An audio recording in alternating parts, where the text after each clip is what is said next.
Asikubiyele ibona ngeHZN TV sikwamukela ohlelweni lethu lanamhlanje lwengqizi la sisuke sithi sisuka kuphi lento sibuyele futhi namhlanje nesinye isihloko sethu sizoke sithi kusidinga idakabanzi kanti namhlanje sikhuluma kakhulu ngale ndaba yokwahlukana emabandleni yazi ukuthi amabandla njengamanje asehluleka ngisho ukungcwaba ndawonye ngenxa yokuthi kuzobe kushumayela omunye umfundisi ongasiyena webandla lakho ayeke kamabandla nokuhlukana nje kwebandla elilodwa ndawonye kubanga uyikhundla kubanga impahla zokugqoka kubangwa nokuthi umfundisi usesuke wathatha nanga unkosikazi bese itshela ukuthi uzothatha kuthina kuningi ukwahlukana mfundisi asikubingelele sikwamukela ohlelweni siyabingelela sisinokuthola nethima yonke nabantu abasibukela emakhaya kuyintokozo kakhulu ukuthi sibe nawe mfundi Bishop namhlanje ngiyajabula ukuze sikwazi ukuthi si-unpack lesi sihloko esibaluleke kakhulu kangaka ngalesikhathi ngisasicabanga lesi sihloko kufika enhlizweni yami kunomfundisi esike saba naye la wasixoxela ukuthi wahanjelwa unkosikazi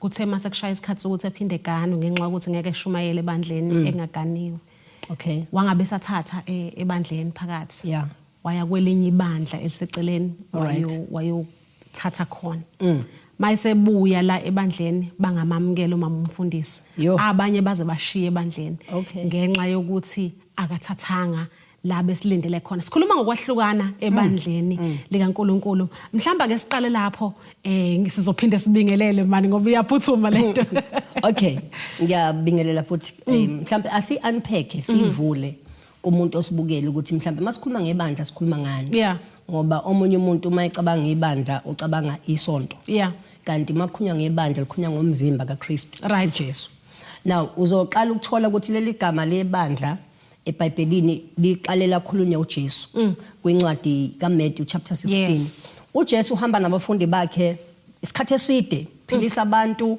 ukhipha amadimoni akulukho uhlobo loyimangalisa ngalemzanga uJesu kodwa kwafika isikhathi la sisinokuthula la uJesu aba khona nabantu ahamba nabo ngoba uJesu imandate yakhe ukuzokwakha ibandla but now leli bandla kumele si-understand ukuthi akulone lo muntu ela Jesu usethi kuJesu mayiphenduka ubuza abafundi bakhe ukuthi abantu bathi mina ngingubani abanye baphendula bathi uJeremiya uEliya basho konke abantu abakuzwile usethi uJesu okay ngiyanizwa bathini nina nithi ngingubani washo ukuthi bahamba noJesu because of imangalisa bamazi uyedwa umuntu waba nesambolo kwaba uPeter wathi uPeter wena unguKristu indodana kaNkulunkulu ephe konke uzokhumbula phela ukuthi uJesu uzalwe uMaria uzalwe abantu abaphuma emndenini ohluphekayo so bayayazi ibackground yakhe but akekho umuntu owayazi uJesu kwi-level yoMkulunkulu bebemazi kwi-level yokuba indodana yomuntu so yamthusa ke lento uJesu ukuthi hayibo kanti kunomuntu engihamba naye kodwa onamehlo akamoya okubona ukuthi nanoma ngizalwa uMaria kodwa indodana kaNkulunkulu bese amagama amnandi wakhulumayo uthi Peter nami ngiyakutshela ukuthi namhlanje unguPeter leli gama lithi Peter lisho ukuthi a piece of a rock ipiece yedwala na uzokhumbula ukuthi uJesu ulidwala leminyaka uthi kuJesu Peter nami ngiyakutshela ukuthi unguPeter usethi ke phekwa leli dwala khomba yena ngizolakha ibandla lami now uma ekhuluma ngebandla lakhe akakhulumi ngesonto ukhuluma ngabantu ngoba leli gama lithi church ngokwesiGreek lisho ukuthi ecclesia abantu ababiziwe abantu abakhethiwe ingakho lithi iBhayibheli uma bebabili bebathathu bevumelana nanoma ngabe yini mina uNkulunkulu ngiyoba phakathi kwabo so ngamanye amagama asidingi ukuthi sibe ba-1000 ukuze sibe yibandla uma sibabili sibathathu sivumelwana siyibandla likaKristu uthi kuJesu ke ngizolakha ibandla lami I will build my church bese ke into ebalekile ukuthi uma elikhanda uJesu ulikhanda phekwesekelo somthandazo ngoba kumele sikhulumele ukuthi ibandla lakhandwe phekwani likhandwa kwi-foundation ye-prayer likhandwe kwisekelo se-fellowship i-fellowship ukuhlanganyela of which yona nto njengamanje esilimele ebandleni laNkulunkulu asingenelani kodwa sisonda ndawonye kodwa sibiza igama la Jesu sonke but we don't kunomuntu othi mina ngiyukuthi angeni kuleli yasonto yini indaba kulimala into ekuthiwa yini ifellowship eninto uJesu akha kuyibandla ilento ekuthiwa idoctrine imfundiso iyona nto ke eyingozi kakhulu ebandleni likaNkulunkulu esidivide sangazwana ngoba imfundiso yamabandla awafani nakho ke la ifikile imali khona ke mfundisi yabona mawusuthi imfundiso yamabandla ayifani ila sesihlukana khona because sifuna ukukhuluma indaba yokwahlukana now uma imfundiso engasafani vele sekunzima ukuthi ngiyolalela enye imfundiso kwenye indawo now angafunda ukukhuluma ngalokho okunye ngisafuna ukukhuluma nje ngebandla nje ngqo ngizolibona kanjani ibandla kuyilona engalalela kule imfundiso zakhona because siyazi and kuyiqiniso and angifuni sikuzibe ukuthi sekukhona amabandla angemabandla angombombayi amiswe usathane ukuthi kuumbuso kaNkulunkulu now angikwazi ukuthi ngenxa yokuthi angifuni ukwahlukana ngiyithole sengimdiba umunye nabantu abathuka uNkulunkulu ngenxa yokuthi ngikhuluma indaba yefellowship ngiyayithanda lento oyibuzayo uJesu wenza na into esimple lithi iBhayibheli wathi mayibabiza abafundi bakhe wayesebapha izipho wathi wena ngumpostoli akuwona ama title izipho njengoba manje lamagama athathwa njengama title it's wrong it's a gift sokuba umpostoli isipho sokufunctiona in the apostolic ngamanye amagama uma umpostoli uyakwazi ukungena kuzo zonke lezi zipho lezi wapha abanye abaprofeti abavangeli othisha kanjalo bese lithi iBhayibheli wayibaphelani lezi zipho so that ibandla can come into the unity of the faith ukuze sifike kubunye ekholweni we must come into unity of the faith ngamanye amagama ukukholwa kwethu kumele kube kuyinto eyodwa uJesu ngicela ukuyiphinda futhi our faith ukukholwa kwethu akube kuJesu kumele kube kuyinto eyodwa okuJesu manje kwaqala sakhola kwenye into sesigejile iprinciple yebandla ngoba our unity our faith ukukholwa kwethu kumele sonke masikholwa sikholwe kwinto eyodwa ukuthi uJesu is the son of God nansi ke la ifike iphinde ishayisana khona ke mfundisi uthe mfundisi thina sinenkinga yokuthi singamabandla singenelana ngakufakazela nami ngathi even kweminye imingcwabo abanye abangeni ngenxa yokuthi kunebandla lithize elizobe lishumayela lapho so akafuni ukuyiassociate naleyo nto leyo angifuni ukubiza abandla lamuntu but khona amabandla angasakholelwa kuJesu that's right imiso zawo engasiwona uJesu now mawukhuluma iunity ubale wonke umuntu lana ke senza kanjani siphuma kanjani ke la ngiyayithanda leyo ibuzayo you see sisinokuthula inkinga enkulu ibandla laNkulunkulu enayo hayi ngoba ibandla laNkulunkulu lingafuni ukuzwana izinto esikholelwa kuzo ayifani kuzoba nzima ukuthi mina ngikholwa kuJesu bese ngizothatha umuntu ongakholelwa kuJesu ngizomletha phambi kwabantu bakaNkulunkulu because isekelo sokukholwa kumele kube uJesu uma sekuveleni into bayalimala laba bantu uzokhumbula iBhayibheli lithini lithi impumputhe ihola ezinye impumputhe ngama amagama uma umholi ebheda kusho ebheke esihogweni ibandla lonke lihamba naye so into inkinga sisinokuthula abantu abadinga ukulungiswa la abantu abathenjiwe abagcotshwe uNkulunkulu ibona ngoba yonke inkinga iqala ngabo ibona abamaphambili bethi ningayi lapha akubona abantu ibona abamaphambili beshumayela imessage engahambisani noNkulunkulu betshala imbewu kubantu ukuthi bekholwe something ephambene neso so into edinga ukulungiswa la ukuze sibe united the body of Christ, umzimba kaNkulunkulu laba abagcotshwa kumele besebenzisane. That's number 1. Right. If we can come together and work together, a prophet hambe nompostoli, umpostoli hambe nomvangeli, sibe brothers. Senze umbuso kaNkulunkulu, singenzi isonto, singenza amabhizinisi. Because abanye bayashumayela kodwa it's all about money. Abanendaba nemphefumulo. So kunzima ukuthi ngihambe nomuntu mangikhuluma naye akabakhuluma imphefumulo yabantu, ukhuluma ngemali. Mfundisi, before siyitolo nakhulanga ngifuna ukuletha attention yakho kulokho kancane because ngifuna ukuthi siyibeke nje obala. AmaKristu ayafuna abona ukuthi kufanele ukuthi uma amaNazaretha ehleli wona ashumayele, wona akhulume, wona athandaze. Kodwa futhi amaKristu abona kungafanele ukuthi wona ahlale. Uma amaNazaretha eshumayela noma ethandaza noma efundisa. Angithi sikhuluma ngeunity la. Yini eyenza ukuthi amaKristu efuna iunity iqhamuke ngakubo kuphela uma kuamanye amabandla aqhamuka neunity kube ngathi akukho right noma akuhambisani nabo, but ngicela ukuthi siwuphendule masibuye itolo. Okay. Bona KZN TV seyitolo siyabuya.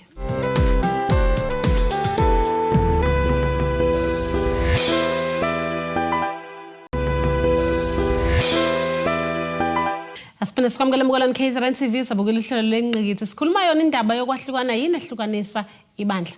Before siyitolo beke ngathi umfundisi ngifuna ukuthi ke ngikhulume lento naye because ngibona ngathi amaKristu iwona kakhulu adala ukukhuluma nokuhlukana endlini kaNkulunkulu. Ngize ngenze isibonelo ngosokuthi amaKristu ayathanda ukuthi kube yiwona ashumayelayo nathandazayo nakhulumayo mayehlangene namaNazaretha. But amaKristu ayahluleka ukulalela uma amaNazaretha sekuyi10 yawo yokuthi akhulume noma ashumayele. That's right. That's true. Your take mfundisi. Okay, na i-take yami kulento.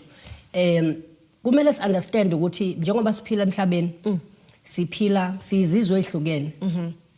Njengoba sizizwe ezihlukene, asizukukholwa kwinkolo efanayo.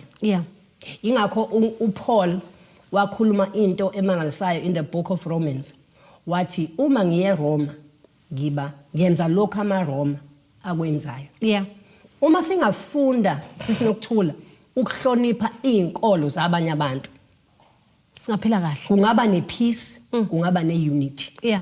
Uma singahlonipha izinkolo zabanye abantu. Mhlawumbe bengasilalela futhi. And hayi ukuthi bengasilalela because uPaul ebengena koAsia la kungangenwa khona. Afika ahlonipha inkolo yakhona. Kodwa athi maseqedile ukuyihlonipha bese ebavezela lokho azenakho.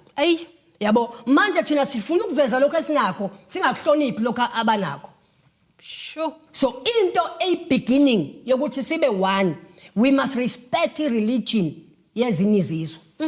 Ngoba uzomzuza kanjani umuntu usamcriticize? Uthi uJesu bazosindiswa kanjani bengashunyayiswanga? But asikwazi ukuba approacha ngengqondo yokuthi bayabheda. Ngoba ivangeli kulona lokujaja. Number 1, the gospel laNkulunkulu indaba ezimnandi. So when we come, we must come sibalethele indaba ezimnandi. Uzomkhumbula uJesu ehlangana nowesifazane eSamaria, lo wayidayisa ngomzini. Lithi iBhayibheli uJesu ufika kuye uthi ngicela ungipha amanzi.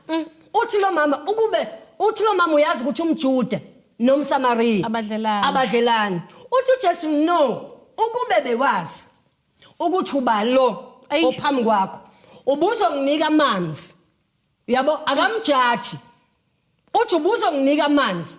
Bese mina ngikunika amanzi okuphila.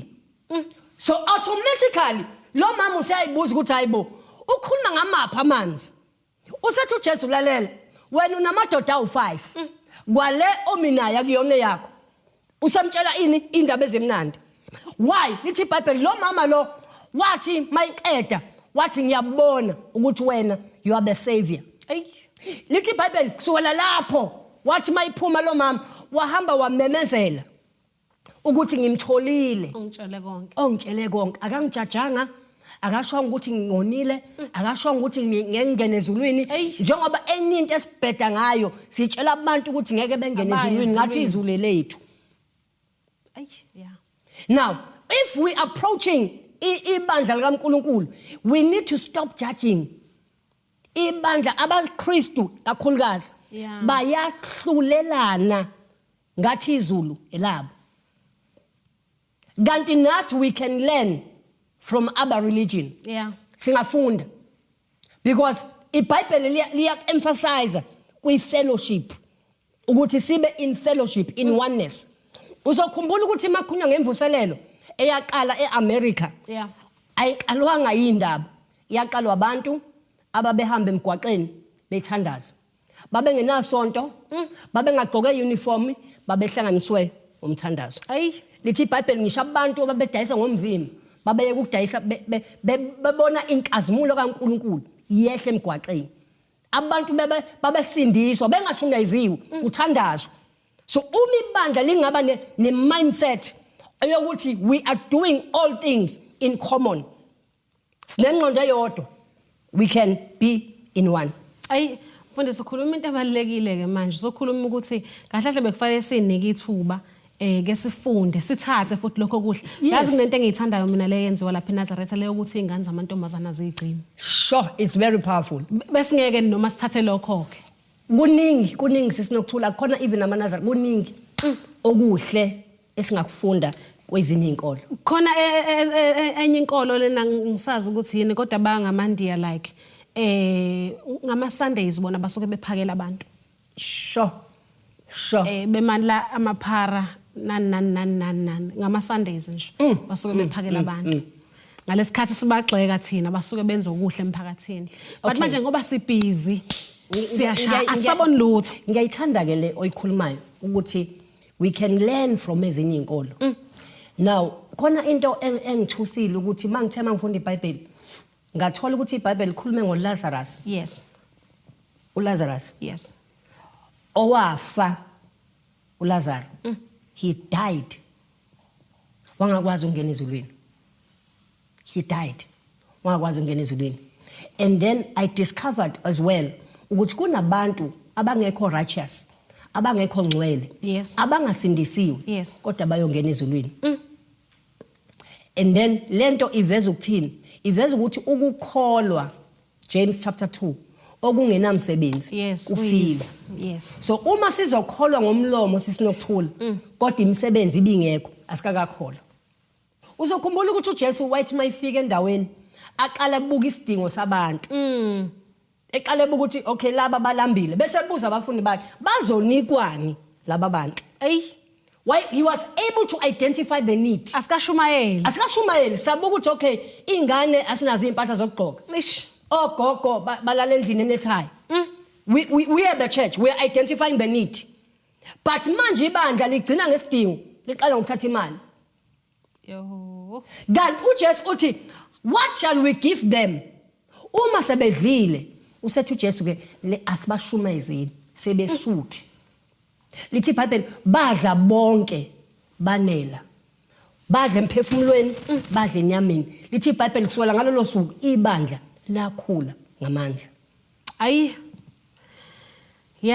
Sigejile siyibandla. Sigejile kakhulu. Kakhulu sigejile. Sakhuluma nje ngedivision namanye abandla. Asikafiki kule yethu nje siyilanda wona. Le eyethu sindawona iyona eWest. Iyona eWest ngoba uhleli nomuntu awumkhulumisi. Niyacompete khona phakathi. Kunama competition ukuthi ubani ocula kangcono. Ubani ogqoka kangcono, ubani oshayela imoto enhle. Phakathi asakhulumi ngaphandle. Yingakho impi enkulu emtsukumi zokugcina uJesu ayisho wathi yoba phakathi ebandleni. Yingakho nomphiki Kristu ipower yakhe, authority yakhe iyophuma phakathi ebandleni. Inside the church. So thina sibheka usathane ngaphandle kanti sikhomza naye, sifudumela naye ngaphakathi. So uma sidinga ukulungiswa asiqale siyeke abantu abaphuza utshwala, sike silungise thina. Iphi imisebenzi yethu njengoba sithi siyakholwa.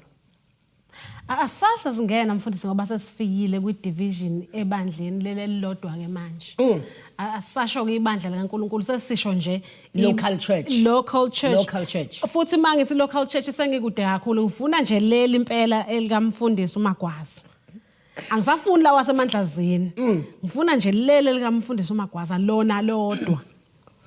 Ukuthi yini le edala ukwahlukana kithina ke manje siyingane zikababa yedwa. Okay, into engiyibonile kwi-local church eshayayo ukufuna ukuthandwa umfundisi. Uma ngeke ngathatha enyeke le oyiqala uma ngeke ngathatha nangumntwana ngasebenza naye, omunye uzofisa ngathi naye engasebenza njengalomntwana. Umkhethe kanjani? Umkhethe kanjani kusebenza naye. So kuba ne-competition whereby wonke umuntu ufuna ukuplease umfundisi. Ufuna ukuplease umfundisi. 2, ufuna ukuba seduze nomfundisi. That is why umuya kuma-local churches sisinokuthula abantu abazondwayo, abantu abaseduze komfundisi. Bangcono ngani? Baze bashiwe izici zabo. Hawu siyamazi nje lawyer. Why? Because nabo they want to be close to the anointing. I-anointing ihlupha ngento eyodwa ke because it can break you or make you. Number 2, kumele futhi be-understand akuwona wonke umuntu ogcotshelwe ukuthi ahambe nomfundisi. Yeah. Khona nje ogcotshelwe ukusula izitulo nje kuphele lapho. Khona ogcotshelwe ukucula, khona ogcotshelwe whatever. But impe enkulu esiba nayo emandleni ukuthi wonke umuntu ufuna ukuthandwa umholi. Izingene ngisho emnikelweni. Kunikelwe because umuntu ufuna ukuvela ukuthi ubaba ngithanda. Asedolo. Bolani KZN TV, hle nami umfundisi namhlanje sikhuluma yona indaba yokuthi yini edala ukwahlukana ebandleni. Siyabuya.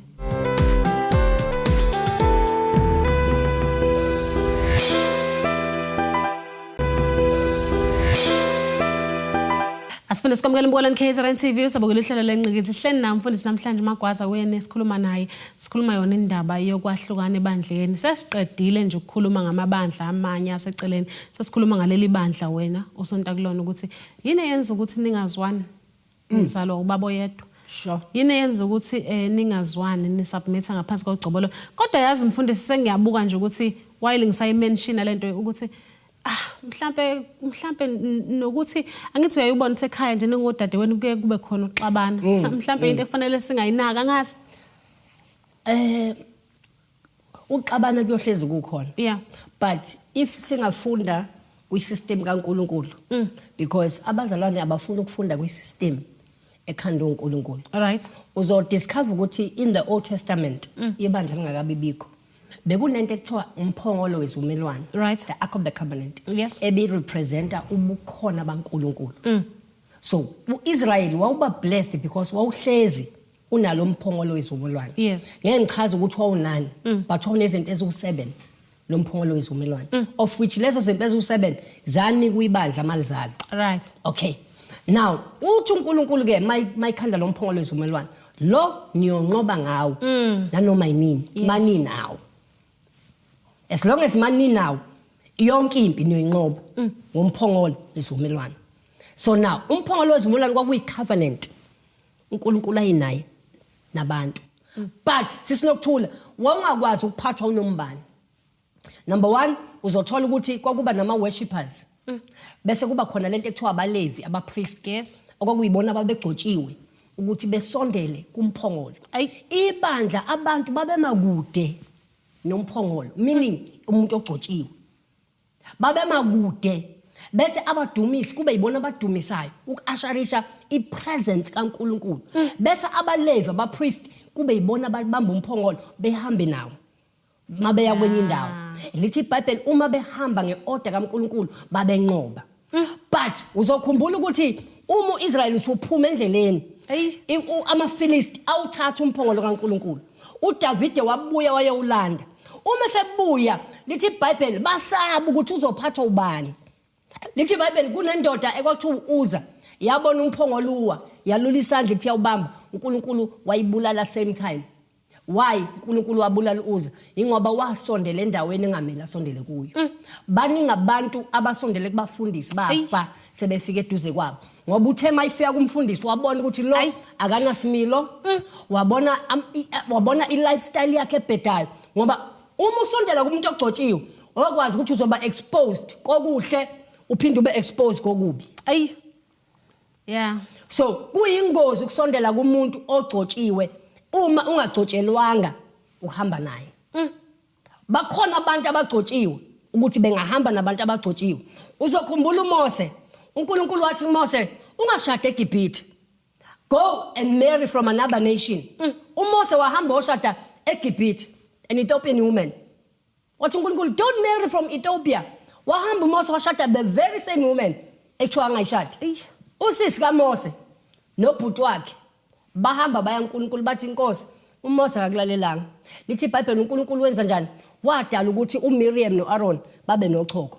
why because balwe nomuntu ogcotshiwe so kuyingozi ukusondela kumuntu ogcotshiwe and uma usondelile naye bese uzama ukulwa naye ngoba umuntu okumele adile nomuntu ogcotshiwe yilo ombizile simple sikhuluma ngabantu abasondele kubafundisi ba ratio yes bakhona sikhuluma ngabantu abasondele kubafundisi bathathwele imali zabo yes sikhuluma ngemndeni ehlukene divided ngoba umfundisi yeah why kunabanye abantu baze bekhethe umfundisi over umndeni wakhe yes so it's a problem yokuthi uma sikholwa asingakholwa umfundisi asingakholwa umfundisi njengoba sekushunyayela ukuthi manje kumele manje ukholwe umfundisi no asikholwa umfundisi ngoba akalona isango lokungena ezulwini siyamhlonipha siyamhonorisha but asimworship yeah asimkhomzi ngamagama uma umfundisi esebheda kumele kube nesigungu esithile esikwazi ukumhlalisa phansi abe accountable ukuthi u1 and 2 and 3 awenzi kahle why are you doing it because uma silida abantu kumele sikhumbule ukuthi these people are human banemizwa bayazwela futhi bayakhala umfundisi uthi nabefundisi bayalihlukanisa ibandla baliholayo kakhulu balidivide akubona ngaphakathi kodwa nale ikhundla ke ongazi ukuthi zayibekelwani ke mfundisi yabona ke leyo yona eWest 70% of ama churches ahlukaniswa yikhundla uthola ukuthi omunye umuntu akafuni ukuba committed esontweni ulinde ukuthi kuhamba umuntu othile osesikhundleni bese yangena lento yeyikhundla sesinokuthula idale ukuthi kungene ngisho umuthi ebandleni in the church kuthakathwane kukhishelwana ibhamu we've seen it kuphuma ibhamu esontweni kubanga uyikhundla yeah so now kuphi ukukholwa lapho uma sengikwazi ukukhomba umuntu ngesibhamu akukho angazi ukuthi mhlambe noma sizoyikhuluma ekugcineni ukuthi sizolihlanganisa kanjani ibandla ngoba sengiyabona ezinkulumeni zakho into ositshela yona ukuthi sisuke salithatha ibandla salenze likamfundisi kanti akuselona likamfundisi kanti umfundisi naye uyakwazi ukulihlukanisa ibandla njengoba sikhala ngokuthi yini edala division emabandleni is right inzima mbona KZN TV uma sizoyibheka kanjena inzima because abanye abantu amabandla adaleke ngenxa ye division vele adala most yawo aba created seqatshweni uthola ukuthi sekuphuma sekuzalwa ibandla libhitha kwangisho intshumayelo zakhona zikhuluma ngaleli yabandla so uyabona ukuthi upoison already ukhula vele uspread vele because laba bantu abaphumela baphuma beno poison omubi bayohlukana naphambili futhi bayohlukana ngoba ngeke ime vele lonto it will not last it's a matter of time but angazi ukuthi sizoyisolve kanjani le division ebandleni because ihamba kakhulu uma uthinta impahla iyathinteka thinta ama uniform ebandla iyathinteka le ndaba ye division ukuthi uthinta imoto ebandleni iyathinteka uthinta umnikelo iyathinteka so ayikho kahle into othi mawuyithinta la ngaphakathi ebandleni ingayidala i division okay sisinokuthula ku simple uma sifuna uku-overcome i-division zimbili izinto ama-pillars ekumele ibandla liwabambe liwa-embrace lingawayeki number 1 principle yokukholwa, faith. Okay. Because uma ke kwalahleka ukukholwa lithi iBhayibheli ngaphandle kokukholwa akwenzeki ukuthi umuntu amthokozise uNkulunkulu. Yeah. So if faith iyona into ebalekile ekumele ibandla laNkulunkulu libuyiselwe likhandwe kuyifaith. Lingakhandwa kumfundisi. Cela ukuyiphinda. Yeah. Mele sibakhanda abantu, sibakhanda ukuthi bebe nokukholwa, bebe nefaith. Yeah. Uzokhumbula ukuthi iBhayibheli lithi faith is a substance of things hoped for and the evidence of things not seen. Yes. Ngama magama ukukholwa ukuboni kodwa uyakwazi ukubamba ngama result. Ukholwa into engekho. Ngathi ikhona. If the church can build faith, number 2, bese sibuyela back emthandazweni. Yes. Ngoba into ezosihlanganisa sibe united umthandazo. Lona ke impela singawufuna impela ke. Lona ke futhi singawufuna impela iwona ke oyokwenza ukuthi ibandla laNkulunkulu libe united. Asidolo. Bolani KZN TV sikhuluma yona indaba ye division ebandleni likaNkulunkulu. Wena ngokubuka kwakho mawuhleli lapha ekhaya, yini edala ukwahlukana ebandleni likaNkulunkulu? Sayitolo sabuya.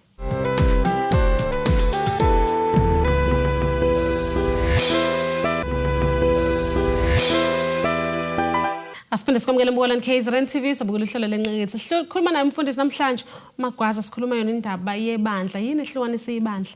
Bayangitshela kabanye ukuthi no mama umfundisi bahlukanisa ibandla. Kakhulu. Bahlukanisa ibandla in a mighty way. Ngeke ngabona into ehlukanisa ibandla kakhulu is when uzobeka abantu benze bebe bakhulu kunabanye. Kanti iqiniso lithi njengoba uNkulunkulu adala lezi iphiwe ezo5 abaphostoli abaprofeti. Yeah. Kulezi iphiwe akekho omkhulu kunomunye.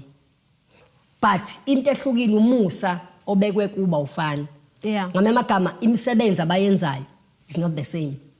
Njengoba mina ngumprofeti ngisho ngithanda ngifisa angikwazi ukuba umvangeli. Ngobani anginikwanga lo musa okufangela. Yeah. So mina kumele ngihloniphe umusa womvangeli. Kumele ngihloniphe umusa womfundisi. Ngoba uyena onaka abazalwane, uyena onaka ibandla, uyena wazi wonke umuntu ngamagama nemindeni yakho umfundisi. Wena wazi la kushonwe khona. So it's important for the church ukuthi ama operation ayiphiwo sihloniphane iphweni zethu masifuna ukuthi sibe one, sibe united. Because uma wonke umuntu azi ukuthi mina ngigudi la, ngihlala la, there won't be any division. Akekho ozolwa nomunye. Yeah. Ngoba uyazazi ukuthi akangeni lapho. But mina ngigudi la. That's it. Ay. Kuyinkinga ke lokho because sikhuluma kwi leadership. Leyo division uyibuka kwi leadership. How much more kubantu enisuke nibahola? Makuwukuthi even I leadership ayika understand ukuthi fanele lihloniphane kanjani khona lapho phezulu. Okay, kusimple. Ukuze ama leaders akho abe built kwi unity. Wonke umuntu needs to understand umbono. Because a church without a vision. Yeah. Ibandla elingena foundation. Ngame magama umuntu ongenayo kumele kwazi ukubona umbono wala ekhaya. Yes. Ukuthi njengoba sakha what are we achieving? We have a vision, we have a mission. Yes. So into ebuyidale ukuthi abantu belwe is when bengekho connected to the vision of the house. And once waqala wangakholelwa kwi vision okuyo, definitely uzolwa nayo in the future. Because why? Awubelieveli kuyona. That is why abanye sesinokuthula bathi noma bekhona ebandleni bekutshela ukuthi kungangcono masingenza lokho okwenziwa lapha. Why? Because akakholelwa kule vision le ayithole la ekhaya. Ubelievela ukuthi leya vision ingcono. And umuntu uthi uyabuka sesinokuthula ibandla phuma kulo. But why efuna ukwenza into yebandla phuma kulo makuthi imhlulile ukuyenza lapha? Because why? We are not built to understand ukuthi masakho umzimba kaKristu wakhiwa ivision. Yingakho uNkulunkulu akamgcoba umuntu engenayo ivision. Ivision ihamba nepurpose. Ipurpose ihamba nedirection. Idirection ihamba nalento ekuthiwa yini izeal yokusebenzela uNkulunkulu. If we can understand the vision, ingakho lithi iBhayibheli la kungekho khona umbono abantu bayabhubha. Nansi ke enye mfundisi ke but lena eyokugcina ngifuna sivale ngayo. Okay. Ngiyafisa ukuthi ufundise ngayo umfundisi ungagxiki. Yes. Angazi ngizoyibeka kanjani. All right. Kunamabandla la sengiphumile ebandleni sengiya nje emabandleni. Body of Christ. Kunamabandla athi owesifazana akathula kangakhuluma.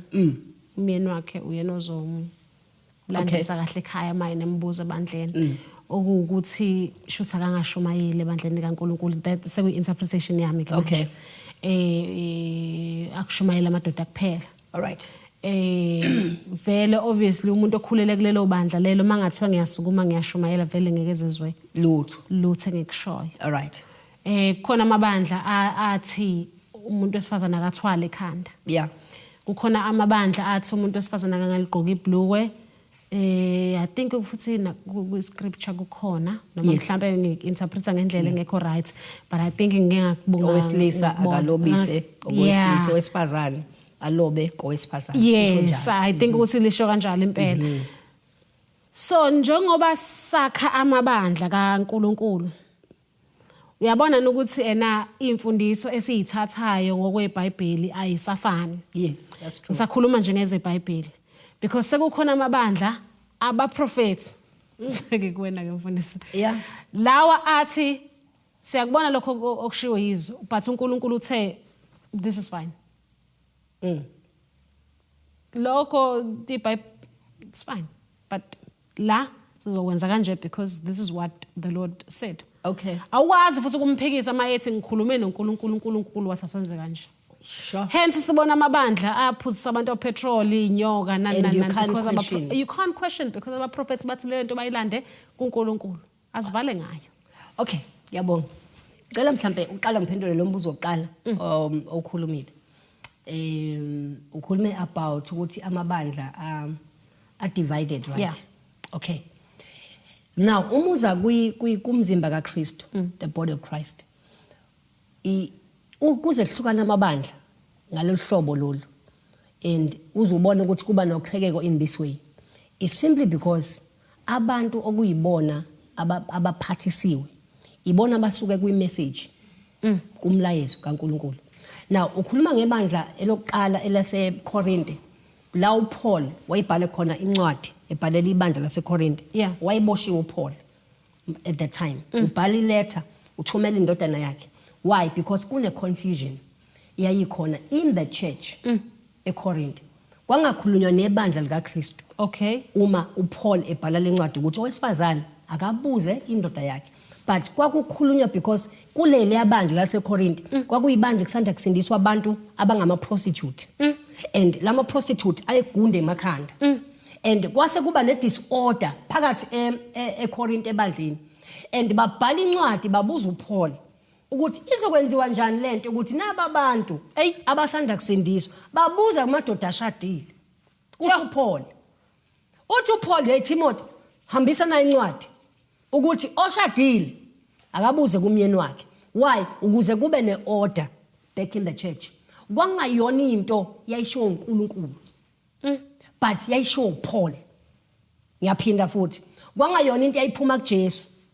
Yayisho uNkulunkulu. Number 2, uNkulunkulu uma egcoba umuntu, ugcoba the spirit, not gender. Ugcoba umoya. Okay. Not gender. Ngamagama uNkulunkulu can use anything.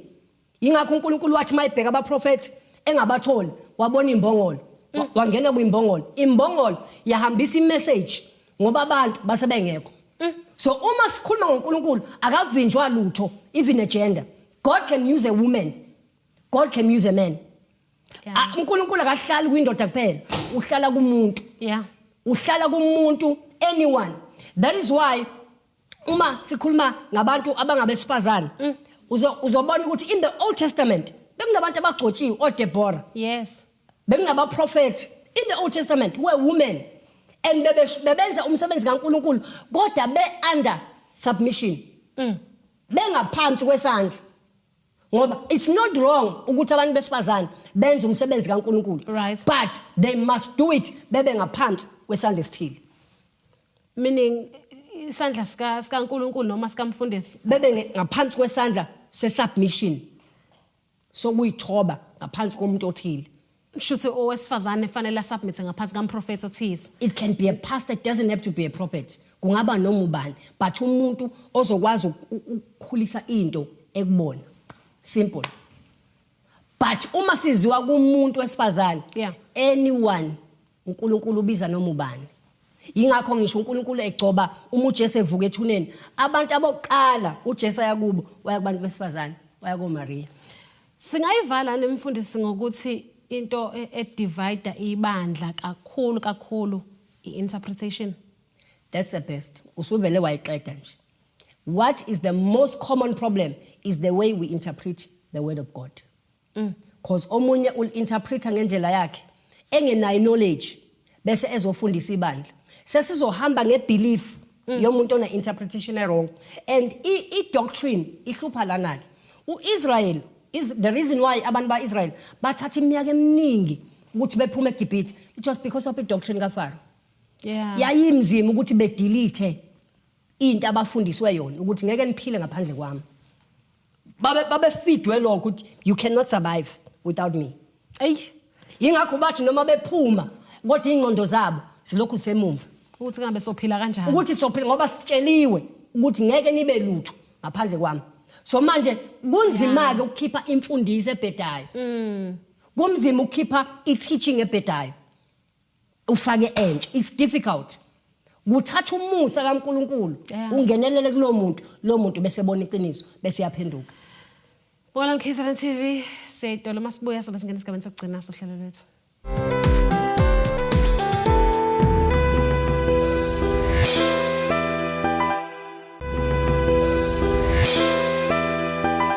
Asifune sikwamukele umbukelane KZN TV sabukela uhlelo lengqikithi njengamanje fanele sidedele umprofeti ukuthi akhululeka ebandleni nathi sikwazi ukuthi siqhubeke nezinhlelo ze1 KZN TV but ake siyivale ngendlela efanele umprofeti. Amen. Nawo amazamo okugcina. uJohn chapter 17 verse number 8. uJesu uma sezohamba ezobethelwa ukhuluma amagama abuhlungu kubafundi bakhe. Uthi baba ngiyabashiya kodwa angibashiyi emhlabeni. Uthi ngibashiya kuwe bagcine kuwe njengoba nami ngikuwe. Keep them as one as I am one with you. Ngame magama uthi uNkulunkulu ufuna ukuthi sibe united sibe munye ngokolimo olulodwa sibe united ngokukholwa ngoba masike saba united sikuNkulunkulu ayikho into esihlukanisa. Siyabonga.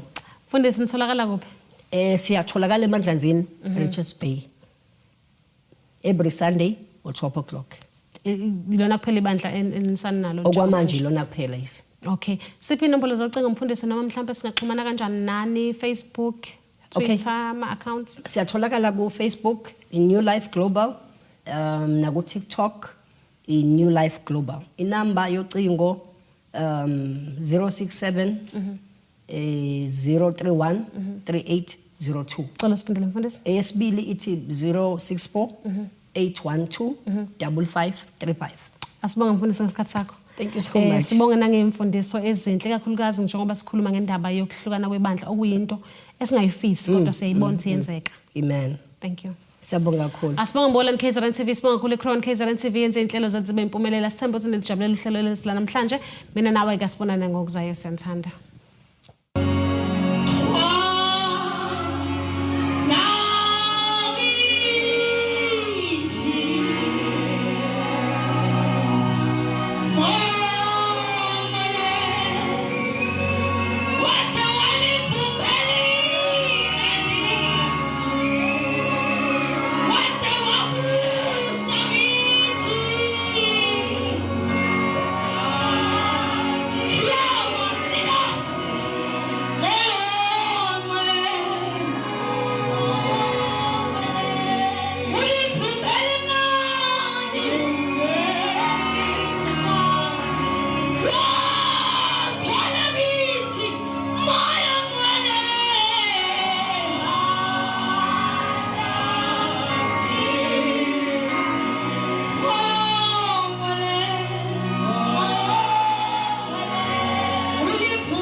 a particular grace. Wonke umuntu unomusa othile ophila emhlabeni.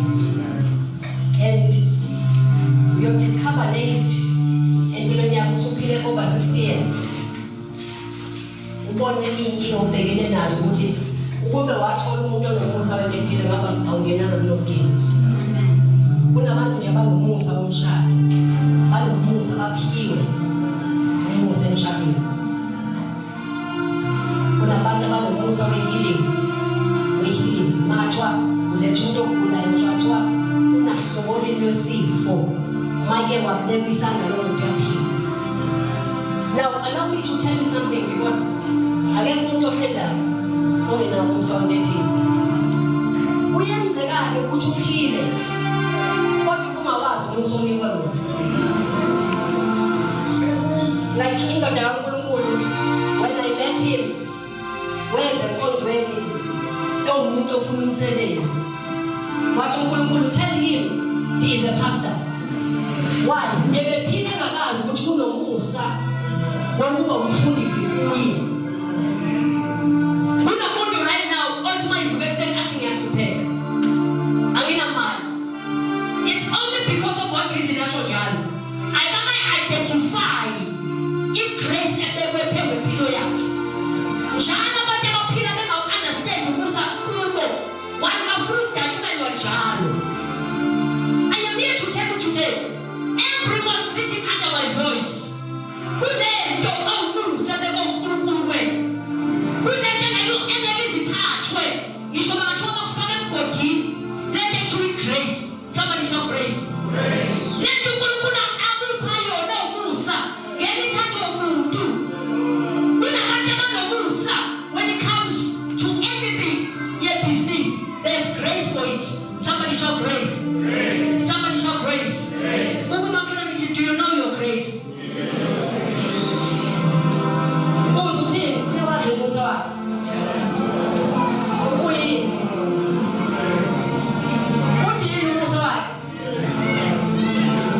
Yabona. Awuyehlisa ukuthi izinto phansi le. Yabona. Ayemsibonela mama. Ngoba ngizongishaya. Yabona Lupo. Mambo. Wasn't when it's going over the social every boys. It's part of special plan to spend. So call everyone to the Yamon who just was on Bugan teaching on the inside. Yambo Yamon was look. I'm shooting Gwen. I'm shooting down. I can't pass Booty. No. When someone needs help. I was Booty? No. Nisho mathiwa akanapho angamana khipha ogcino kwakhe ukuze lo muntu obecela athole ini. Abantu ngophukuphuku babo bese becabanga ukuthi bayamyuza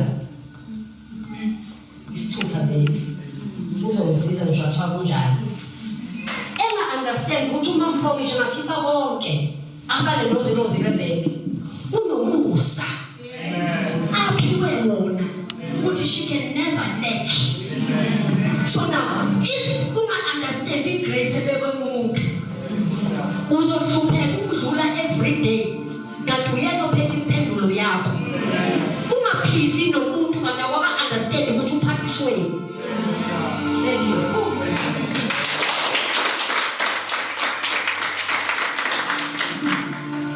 Somebody shout praise.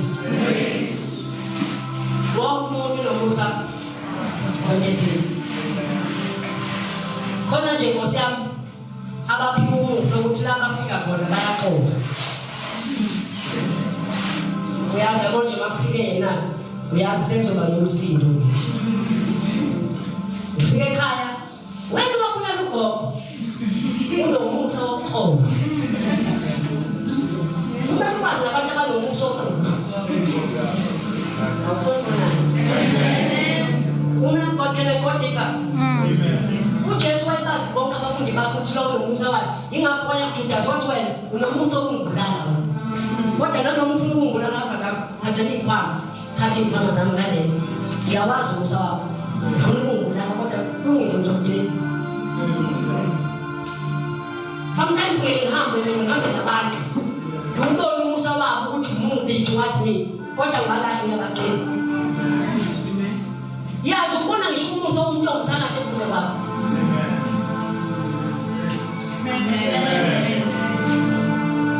agcina uJesu ukwazi imikhulusa yabo wakuba ngisho uFilipi wathi yabona Filipi ngiyabona ukuthi yonke into engiyenzayo uyangabaza wathi nanoma ungabaza I will not leave you izohamba nawe kunjalo learn to understand learn to understand ukuthi lo muntu ohleli kwakho noduze kwakho manje ngiyona ukuthi manje ungahleli umuntu ongaqasha emsebenzini awubuke mhlawumbe uzoqasha nje awubuke ukuthi mhlawumbe ingozi yami nje wena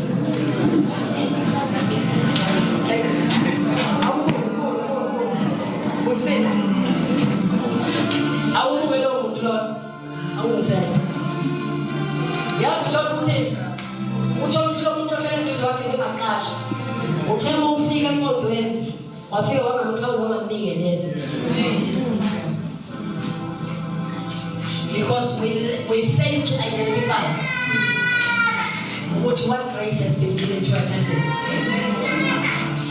Namhlanje ngizokhulela into eyodwa angizokhulela into eningi ngizokhulela ukuthi umusa uNkulunkulu aliphe wona awuvele manje lento uNkulunkulu akupha yona mntanami mawukuthi ukufunda ukuphumusa ukuthi uphumelele ezifundweni zakho mawukuthi wakuphumusa ukuthi ushumayele hamba ushumayele ngamandla uNkulunkulu mayikuphumusa kwebhizinisi ibhizinisi lakho liphumelele ngamandla lithi iBhayibheli umufunda la ku 2 Corinthians lithi ngokuba niyawazi umusa wenkosi yethu bani so ngisho noJesu losimshumayelayo wayengani bazalwane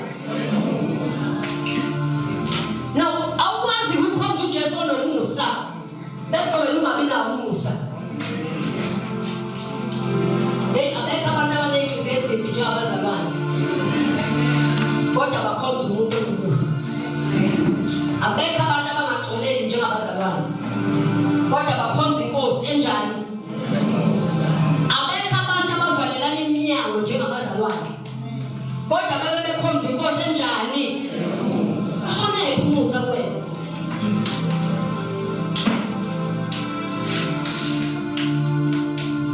we are living a life where we have forgotten ukuthi we are led by a man that has grace. It's Bible for you know. Let me read this and I pray. The grace of our Lord Jesus Christ, that though he was rich, he was made poor for us, that through his poverty we might become rich. That through his poverty we might become what? Rich. That through his poverty we might become what? Rich. This is a grace ophethe uJesu. Awukwazi ukukhomza uJesu uphinde uhlupheke. Ebazalwane ngimelele nokuhlupheka kulona yabo ungizwe kahle angifuni ukuthi ukuhlupheka bese. Namhlanje any demon of poverty ngimelele nawe igama laJesu. Akekho umuntu okhomza uJesu ngokwethembeka ahlupheke. Into engakwenza uhlupheke ingoba wona understand the grace ekulo muntu okukhonzayo. You can't worship God ophethe isiliva negolide uqhubeke uhlupheke. Awukwazi ukukhonza uNkulunkulu onamandla okuphilisa izifo zakho kodwa uqhubeke ugule. Kusho ukuthi kunomusa ongawo understand ukuthi uphathisiwe. The moment waqala u-understand umusa obekwe kuJesu ukuthi number 1 uJesu ithuna waninqoba ayikho into eyithuna engaphindi imelane nathi ngoba le nkosi esikhonzayo inomusa wonqoba ithuna. Understand the grace of the Lord. uJesu wathi mayibuya ethuneni bamgubeka wengasahambi la bambone sehamba phezu kwamanzi kanje